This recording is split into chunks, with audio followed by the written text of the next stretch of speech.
apologize for that very short break in transmission.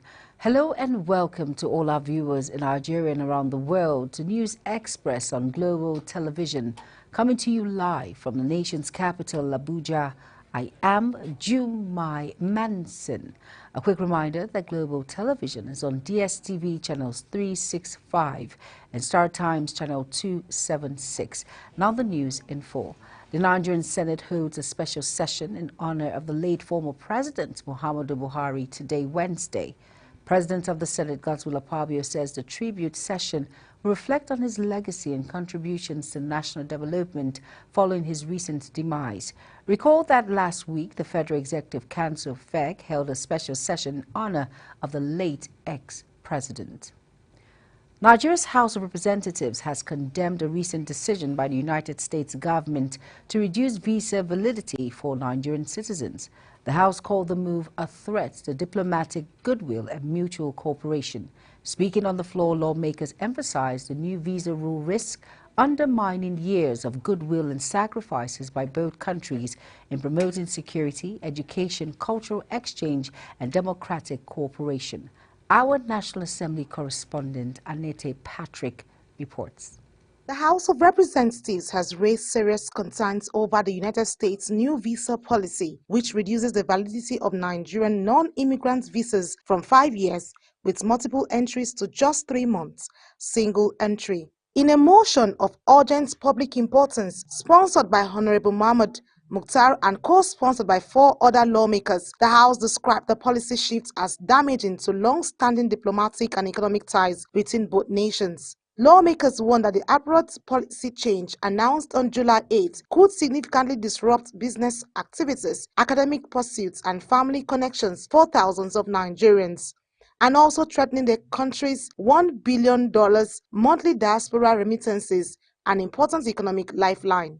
The House therefore mandated the Nigeria-U.S. Parliamentary Friendship Group to officially communicate the House position to U.S. lawmakers and relevant diplomatic channels. Resolves: 1. Condemn in strong terms the decision by the United States government to downgrade Nigeria visa status without due consideration of the historical, strategic, and people-centric ties between both nations. Urge the United States Embassy in Nigeria and the United States Department of State to rescind the new visa policy decision and restore 5-year multiple entry visa regime previously granted to Nigerian citizens in spirit of mutual respect, equity, and reciprocity. Citing decades of strategic partnership, shared democratic values, and legislative diplomacy, the House noted that Nigeria and the United States have consistently maintained robust bilateral cooperation, including the U.S.-Nigeria Parliamentary Friendship Group. The House, however, insists that immigration and security concerns must be addressed through cooperation, not punitive measures that affect millions of law-abiding Nigerians. In another development, the House of Representatives is stepping in to resolve a crisis threatening the future of over 300 dentistry students at the University of Calabar, Cross River State. The move is sequel to a motion of urgent public importance raised on the floor of the House as lawmakers expressed deep concern over the academic impasse facing the students. The motion, sponsored by House Minority Leader Kingsley Chinda and co-sponsored by Honorable Ahmed Jaha and others, highlighted the refusal by the Medical and Dental Council of Nigeria to induct graduates of the university's Faculty of Dentistry. This follows years of over-admission far beyond the council's approved quota of 10 students per year, a situation stemming from the faculty's provisional accreditation status. The House is now urging the Federal Ministry of Education, the National Universities Commission, and the Medical and Dental Council to audit the university's Faculty of Dentistry from admissions and staffing to infrastructure. The House resolved as follows. 1. To call on University of Calabar to immediately halt the punitive measures affecting students and work collaboratively with stakeholders to implement equitable remedial solutions such as phased induction plans, catch-up models, or facilitated transfers to accredited faculties in consultation with affected students. It also called on the University of Calabar to halt punitive measures and adopt student-friendly solutions such as catch-up modules and phase inductions. The committees on tertiary education, health, and youth development have been tasked to investigate and report back within 4 weeks for further legislative action. Aniye Patrick, Global Television News. The chairman of the House Committee on Aviation Technology, Tajuddin Abisodun, has reaffirmed the commitment of the House of Representatives to improve the services of the Nigerian Meteorological Agency for national safety. He made the remark during the public hearing on the bill to amend the NIMET Establishment Act 29 of 2022 held at the National Assembly. Our National Assembly correspondent Anete Patrick reports. House Committee on Aviation Technology Honorable Tajuddin Abisodun says the step is to enhance the operations of the Nigerian Meteorological Agency (NIMET) as part of efforts to safeguard lives, particularly in the aviation and other critical sectors. Abisodun explained that the proposed amendment, particularly to Section 13, Subsection 2, are aimed at boosting NIMET's capacity to deliver accurate and timely weather forecasts, warnings, and advisories. He emphasized that reliable weather data is essential for safe flight operations and broader national planning. The proposed instruction to a new Section 15A focuses on the agency's responsibility to provide early warning system for severe weather events. This will ensure the agency to proactively alert stakeholders about potential weather-related hazards. Speaker of the House of Representatives, Honorable Tajuddin Abbas, represented by Deputy Chief Whip Honorable Ibrahim Isiaka, described the hearing as a reaffirmation of the House's dedication to accountability, efficiency, and transparency. I want all of us to be apostles according to this change. When you get back, go and ask your legal departments to give you the act of the parliament that established you. Take your time, study it.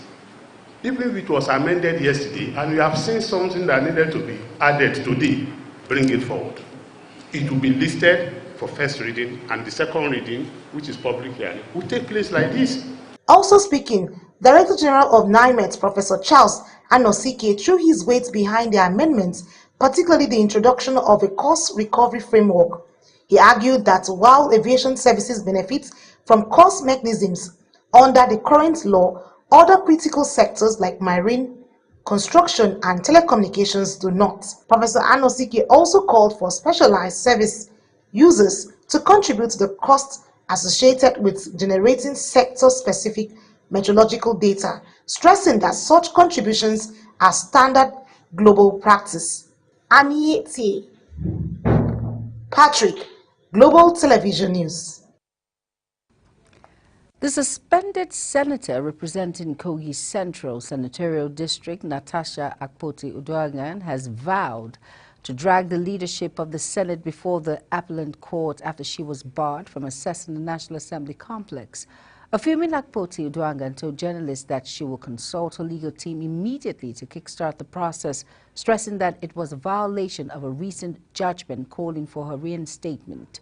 The decision came after she was denied entry to the National Assembly despite a court order that faulted the long suspension slammed on her. The Federal High Court in Abuja has dismissed the no-case submission filed by the legal team of former Benue State Governor Gabriel Suswan and another defendant in the alleged 3.1 billion naira fraud case instituted against them by the Economic and Financial Crimes Commission since 2015. Justice Peter Lifu delivered the ruling emphasizing that Suswan and the former Commissioner for Finance, Omodachi Okolabia, need to throw more light on the allegations against them, considering the testimonies given by witnesses during the proceedings. It was previously reported on May 14, 2025 that the defense lawyers had sought the court's permission to file a no-case submission, insisting that their client had no case to answer. A new national chairman of the ruling All Progressive Congress may emerge on Thursday during its National Executive Committee meeting in Abuja. In June, former Kano State Governor Abdullahi Ganduje resigned as the party's national chairman, citing health issues. Thereafter, Deputy National Chairman Ali Dalori was installed as the acting national chairman of the party. Katsina State Governor Diko Rada has been discharged from the hospital where he received medical attention following an accident on his way from Katsina to Daura. This was contained in a statement by his Chief Press Secretary Ibrahim Mohammed, made available to newsmen in Katsina. The statement added that the governor looked forward to delivering the transformational agenda for the development and prosperity of Katsina State.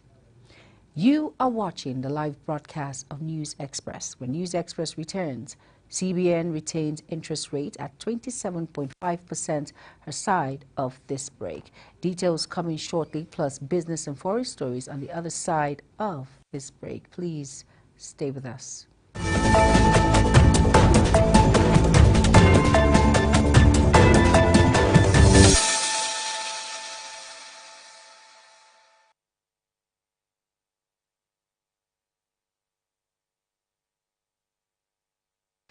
You're welcome back, and if you're just tuning in, this is News Express on Global Television. Thank you for staying with us. In business now, Central Bank of Nigeria has retained its benchmark interest rate monetary policy rate MPR at 27.5%, citing undue pressure on prices of goods and services, as well as continued global uncertainties.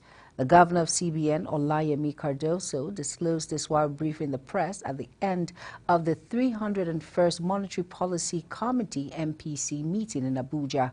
Over now to Kikelomo Okere for details.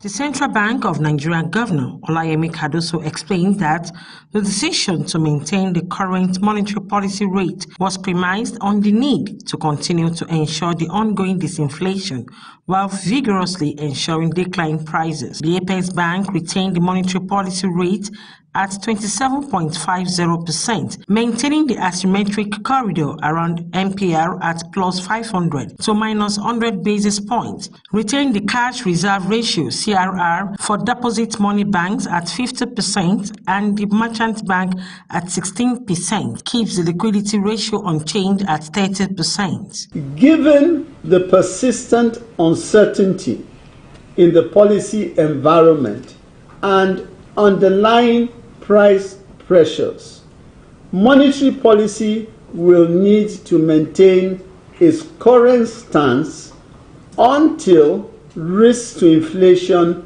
recede sufficiently. The committee also acknowledged the decline in the headline inflation in June 2025, the third consecutive month of deceleration. This was largely driven by the moderation in the energy prices and stability in the foreign exchange market. Despite this positive development, members observed the uptick in the month-on-month headline inflation, suggesting the persistence of underlying pressure. The CBN boss also reveals that as of July 18, 2025, the nation's foreign reserve stood at $40.1 billion, which could provide import cover for 9.5 months. The MPC also noted that 8 banks have fully met the recapitalization requirement, while others are making progress towards meeting the deadline. The committee therefore urged the management of the bank to sustain its oversight of the banking system to ensure continued resilience, safety, and soundness of the financial system, price, and other developments. Gross external reserves rose to $40.11 billion on July 18, 2025, representing about 9.5 months of import cover for goods. The Apex Bank says the Monetary Policy Committee will continue to undertake rigorous assessment of economic condition, price development, and outlook to inform future policy decisions. Kikelomo Okere, Global Television News. The House of Representatives has passed the 1.485 trillion naira appropriation bill for Rivers State for 2025 fiscal year on Tuesday. The lawmakers, however, slashed 35 billion naira from the allocation earmarked for CCTV installations, gunboat purchase, and surveillance contract. National Assembly correspondent Anita Patrick tells us more. We apologize. That report will be brought in our subsequent bulletin. And on the foreign scene now, the United Kingdom government has revealed details of its plan to cut foreign aid for support for children's education and women's health in Africa, facing the biggest reductions. The government said in February it will slash foreign aid spending by 40% from 0.5% of gross national income to 0.3%, to increase defense spending to 2.5% after pressure from the U.S. A Foreign Office report and impact assessment show the biggest cuts this year will come in Africa, with less women's health and water sanitation, with increased risk of disease and death.